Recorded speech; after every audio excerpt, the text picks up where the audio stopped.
My personal physician, who was in the service when that happened to me, immediately contacted him, and Dr. Amos, and Dr. Amos was expecting me, who also attends my church.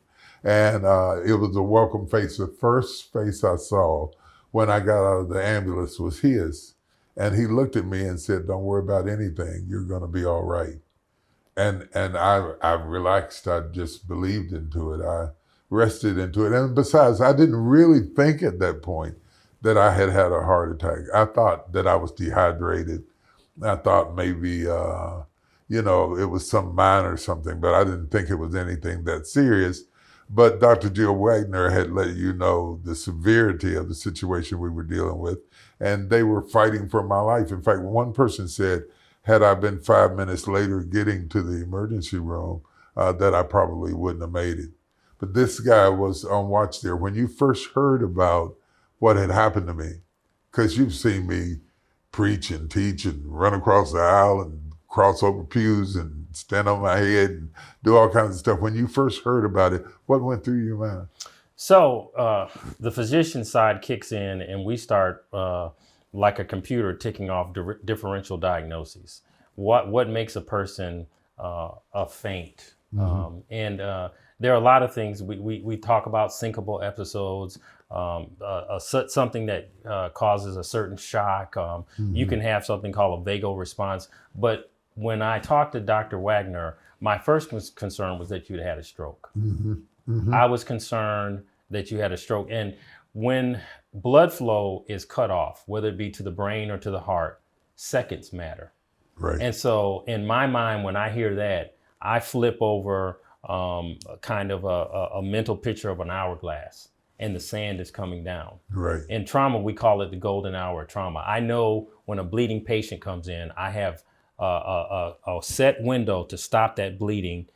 We say all bleeding stops eventually, and I always tell my residents, either we stop it or the body stops it, and it's not good. Yeah. So I was concerned that you were having a lack of blood flow to the brain, and I didn't know whether it was a hypertensive stroke where a blood vessel had ruptured or whether a blood clot had cut off. But I knew that if you had a stroke, we had to get thrombokinase or streptokinase in, the clot buster, we call it, immediately to restore blood flow. And so when I met you and we talked and you recognized me, yes. So I knew that you were cognitive. Yes. And so if you recall, and you may not remember, the first thing I did was I had already moved heaven and earth in the emergency room, and we cleared everything and we took you to the CAT scanner. Yes. And I sat there and watched the images roll off. And while we were getting everything set up, we were also doing EKGs. Yes. And so while the CAT scan was giving us information, the EKG alerted us that you had an abnormal EKG and signs of myocardial ischemia, no blood flow to the heart. Now, this is the thing you got to realize. I had just had a complete physical. I had just had a great EKG. I had already lost 30 some pounds. I didn't feel any pain, no numbness in my arm. I didn't feel any tingling in my feet, none of the things that they tell you to look for. And so the diagnosis was shocking to me. Yes. Yeah, when the doctor said to me, "You've had a massive heart attack," I almost said, "Get out of here." Right. Because we have a certain picture of what trauma will look like, but it doesn't look the same in everybody. And even though you have been to your physicians and gone through your routines and your EKG looks good and all of that, it doesn't necessarily mean that you won't have a sudden turn of events that disrupts your it disrupted my whole life in some ways. Well, I will tell you that in particular, I went and watched them put the catheter in your leg and squirt the dye, and you had clotted off your right coronary artery. And so the right side of your heart was not really getting oxygen and functioning.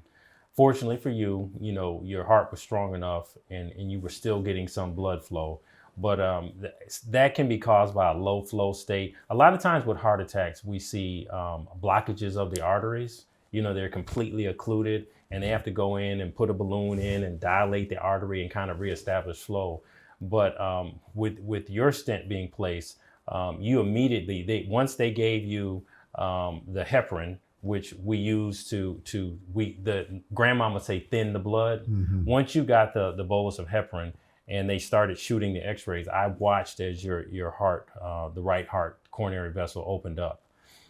You did go into a funky little arrhythmia that made me a little nervous. Yeah. I sat there for a while and you quickly converted. Yeah. And I've opened up kids' chests in the middle of the night because they've been shot. And I can tell you that when you touch the heart or you hold the heart, it's very sensitive. It will fibrillate and kind of the coordination of its contractions get off. And that's what you experience when we say an arrhythmia. Because I think a lot of people think that when they say that Lamar Hamlin had a heart attack, he didn't have the event that you had. He took a shot to the chest, which threw off the rhythm of his chest. And so now the heart is not coordinated in its contraction. We say in medicine, we call it the lub-dub, where the ventricles contract and relax, and then the atrium contract and relax. So you looked at when you look at the news and you see people like Lamar have that kind of event, even though it's not your patient, you're kind of diagnosing the conditions of that circumstance, that situation. Funny thing about mine was I didn't have high cholesterol. Right. I didn't have any of the normal things, and you studied my chart intensely, and we've talked about this before. I like to say this is layman's terms. I'm gonna break this down into 8th grade English. I like to say what was on my heart got in my heart. Stress, Yes. pressure, and you realize you pride yourself on being strong.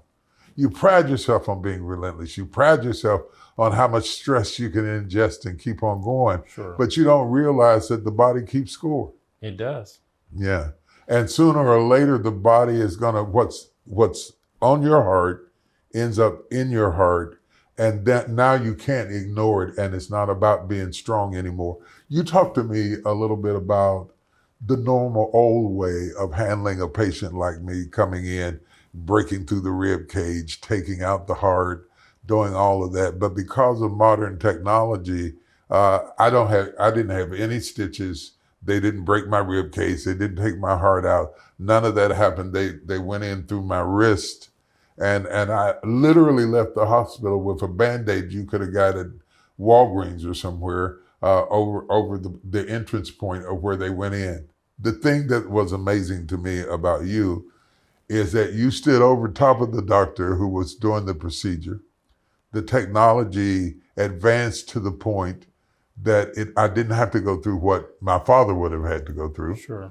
And you stayed there and kind of oversaw everything, exercised a little flex on them as chief of staff, and was able to see that through.